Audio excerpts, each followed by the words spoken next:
การที่โครงการกระเมิดจะอาการลงทุนหรือเกิดเคลื่อนเบือนในกรุงอีนี่ก็จะต้องเบือนอาการติดตามกวดกาเรื่องของผลกระทบด้านสิ่งแวดล้อมและสังคมบ่การลงทุนใดหนึ่งจำเป็นจะต้องการประเมินผลกระทบต่อสิ่งแวดล้อมโดยอิงตามการจัดแบ่งก็คือกลุ่มโครงการลงทุนที่ผลกระทบแรกหรือรุนแรงมักจะต้องเบือนศึกษาเบื้องพื้นฐานเกี่ยวกับผลกระทบต่อสิ่งแวดล้อมและบาร์ก็เมื่อกลุ่มการลงทุนที่ผลกระทบอย่างมากและรุนแรงเนาะต้องเบือนประเมินผลกระทบต่อสิ่งแวดล้อมแบบละเอียดแล้วง่ายๆก็คือถ้าว่าโครงการกระเมิดที่เมื่อโครงการขนาดนำและเกิดสาผลกระทบด้านสิ่งแวดล้อมมากก็แห่งต้องเบือนอาการกวดกาอย่างละเอียดเลยก็นี่ที่1ระดับแล้ว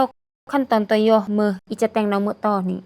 สำหรับขั้นตอนต่อย่อก็เมื่อการแต่งบทรายงานเกี่ยวกับการประเมินผลกระทบต่อสิ่งแวดล้อมเนาะเมื่อจะต้องเบือนแต่งแผนคุ้มครองและติดตามการกวดกาสิ่งแวดล้อมซึ่งกำหนดเนื้อในเนาะผลกระทบและความเสี่ยงที่อาจจะเกิดขึ้นแผนในการรับมือแผนในการติดตามโดยเจ้าของโครงการและคณะกรรมการที่เกี่ยวข้องแล้วก็นี่ที่บทรายงานแล้วนิ่มอีกจังหนึ่งแนวเมื่อแล้วสาโครงการกันนี่จะถูกอนุมัติหรืออนุมัติการลงทุนโดยสำหรับโครงการที่จะเบือนดำเนินการเบือนก็ต่อเมื่อบทรายงานผลกระทบและแผนคุ้มครองการติดตามกฎการสิ่งแวดล้อมเบือนรับการอนุมัติซึ่งแสดงเรียนโดยการเบือนรับใบยั่งยืนเกี่ยวกับสิ่งแวดล้อมซึ่งเมื่อการกอบที่อ้างอิงเนาะเกี่ยวกับการกฎการวิชาการทางด้านสิ่งแวดล้อมก็เมื่อการดำเนินการติดตามและการจัดตั้งปฏิบัติงานสิ่งแวดล้อมโดยโครงการเป็นต้นเนาะเราจิเมอมอยพันธะด้านสิ่งแวดล้อมบาร์เงินไขดับใบยั่งยืนเกี่ยวกับสิ่งแวดล้อมเปแผนคุ้มครองและติดตามกฎการสิ่งแวดล้อม 4. แผนการทดแทนค่าเสียหาย 5. การจัดสรรภูมิลำเนาและอาชีพและแผนคุ้มครองเฉพาะด้านแสดงว่าจะต้องใบยั่งยืนเกี่ยวกับสิ่งแวดล้อมเรียนกันแล้วบาดกีสังคม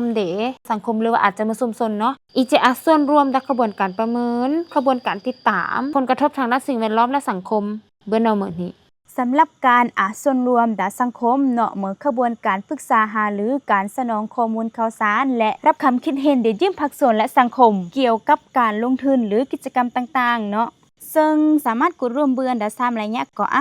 โมยการเก็บกำข้อมูลและจัดกองประชุมแบบส่วนร่วมด้านขั้นตอนบาร์การประกอบคำคิดเห็นด้านแผนการคุ้มครองสิ่งแวดล้อมและสังคมเนาะเปเมื่อในระยะการสิ้นสุดดาโครงการซึ่งว่ารัฐบาลก็เบิ้นการส่งเสริมเรื่องของการส่วนร่วมในทุกภาคส่วนในสังคมโดยการสนองข้อมูลการประกอบคำคิดเห็นกูดได้เวียกงานการประเมินและการคุ้มครองสิ่งแวดล้อมท่านผู้ยังถ้าท่านอากรอมันก็มือตื้มบ่สามารถตรงกรอมันกูจะรอเบือน